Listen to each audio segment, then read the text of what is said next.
आप सभी को मेरा प्रणाम। आज का विषय ये है कलयुग का प्रभाव।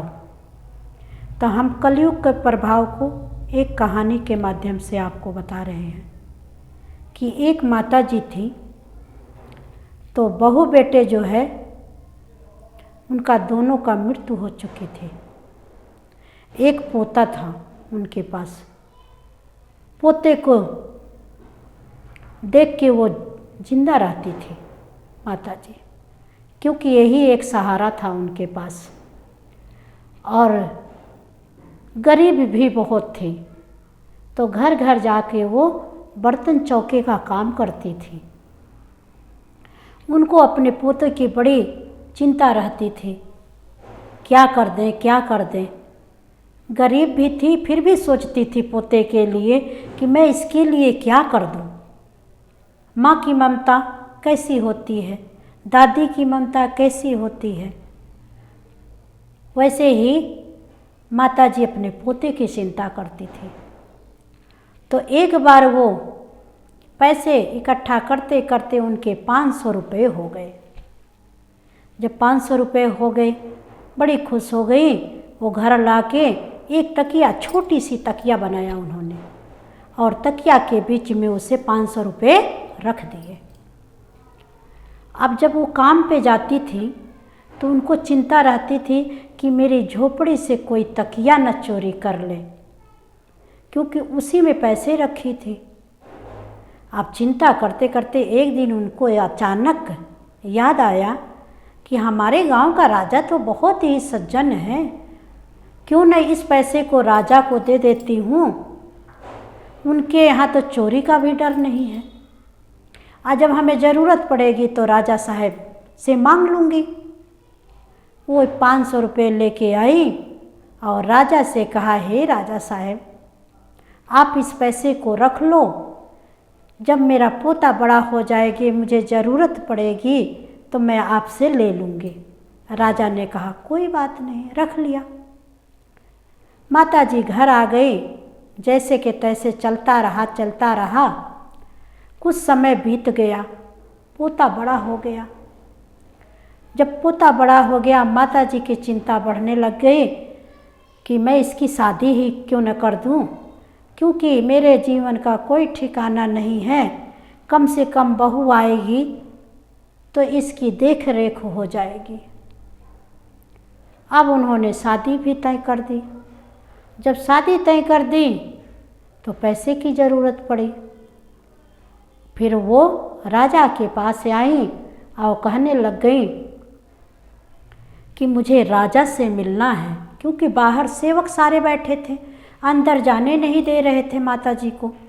सेवक ने कहा, क्या काम है माता जी?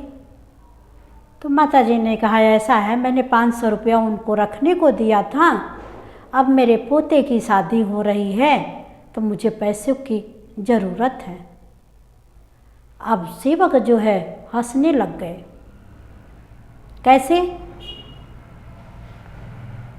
जैसे सुदामा की दशा देख के कृष्ण के यहाँ सारे सेवकों ने खिल्ली उड़ाई थी, वैसे ही यहाँ की दशा हुई।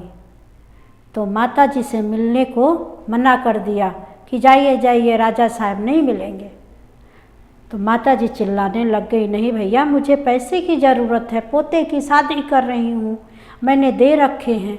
अब जब चिल्लाने लग गई तो जो गांव के अगल बगल वाले सारे थे वो आके देखने लग गए, क्या हुआ माता जी, क्या हुआ माता जी? माता जी बोली, राजा साहब को मैंने 500 रुपये रखने को दिया है, वही लेने आई हूँ।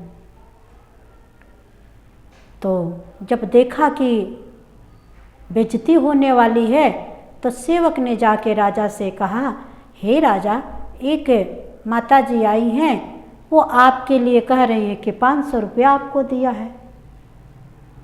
तो राजा ने कहा, हमें वो 500 रुपया देगी?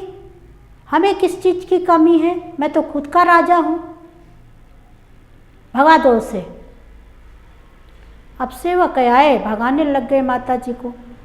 तो माता जी की तो पूंजी रखी थी वहाँ पे 500, वो और ज़ोर ज़ोर से चिल्लाने लग गई जब ज़ोर से चिल्लाने लग गई तो फिर सारे पड़ोसी आ गए।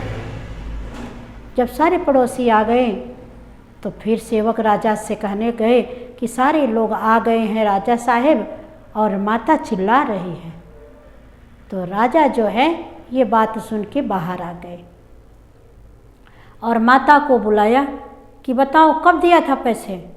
राजा साहब मैंने आपको रखने के लिए दिया था। तो राजा ने क्या कहा उनसे, ऐसा मुझे रखने को दिया था कि कसम खा लो अपने पोते को, अपने पोते की कसम खा लो कि तुमने मुझे रखने के लिए दिया था 500 रुपये। माता जी ने कहा मैंने आपको 500 रुपया रखने के लिए दिया था और मैं कसम खाती हूँ। उनने कसम खा लिया। राजा ने कहा ऐसा है कि कल को आना अपने पैसे ले जाना। जब माता जी घर आई तो देखा कि पोता मरा हुआ पड़ा था। अब तो जोर जोर चिल्लाने लग गई। सारे गांव वाले इकट्ठे हो गए, अरे माता जी आपने क्या किया, झूठी कसम खा ली, झूठी कसम खा ली। माता जी कहने लगे मैंने तो सच्ची खाई थी, मैंने तो पैसे दिए ही थे, क्या हो गया। उसी समय कलयुग बोला माता जी देखिए इस समय राज्य किसका चल रहा है। माता जी ने कहा किसका चल रहा है, कलयुग का, मेरा चल रहा है, मैं कलयुग हूँ, मेरा राज्य चल रहा है। और आप जो है सतयुग की बातें जाके कह रही हैं कि 500 दिया 500 दिया। अरे जाके राजा से कहिए कि 500 नहीं दिया, मैंने 5 लाख रुपए आपको दिए। माता जी को हाथ जोड़ के कहने लगे दिए तो मैंने 500 थे। तो कह रहे हैं कि जिसका जो है समय चलता है उसके अनुसार बोलना चाहिए। इस समय मेरा राज चल रहा है, जाके आप ऐसे कहिए कि मैंने 5 लाख रुपए दिए, 5 लाख रुपए दिए। अगर आप अपने पोते को जिंदा देखना चाहती हैं तो ये तो कहना ही पड़ेगा। माता जी ने कहा जिंदा तो देखना चाहती हूँ। फिर दौड़ती दौड़ती गई और राजा के महल में पहुँची। कहने लग गई कि मैंने देखो कल जो मैंने बात कही थी मैं भूल गई थी, 500 नहीं था, ये तो 5 लाख रुपए मैंने दिए थे राजा को। अब सारे सेवक अंदर जाके कहने लग गए कि हे राजा वो जो माता जी आई हैं फिर वो तो अब कह रही है 5 लाख दिए, 5 लाख रुपए दिए।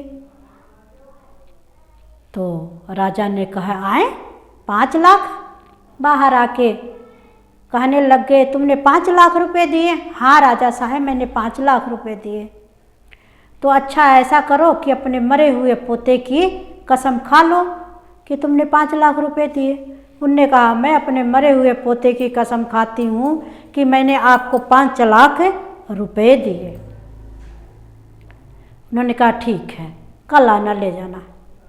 जाके देख रही हैं कि पोता एकदम हष्ट पुष्ट खड़ा हंस रहा है और दादी को अपने गले लगा लिया, जिंदा हो गया। तो कहने का तात्पर्य है कि जिसका समय होता है चाहे आप दिल से बोलो या मुख से बोलो लेकिन उसी के अनुसार बोलना चाहिए, क्योंकि अगर आप उसके अनुसार नहीं बोलेंगे तो आपको वो रहने नहीं देगा, दुर्लभ कर देगा, रहना ही दुर्लभ कर देगा। तो इसलिए जैसे पार्टी वाले आते हैं, कांग्रेस आ गई, भाजपा आ गई, तो लोग कहते नहीं नहीं नहीं हम तो आपके साथ हैं, हम तो आपके साथ हैं। लेकिन इंसान अपनी इच्छा के अनुसार जाता है और इच्छा के अनुसार वोट डाल देता है। बोलिए राधे राधे। अगर आपको मेरी वीडियो पसंद आई हो तो इसे सब्सक्राइब ज़रूर करिएगा।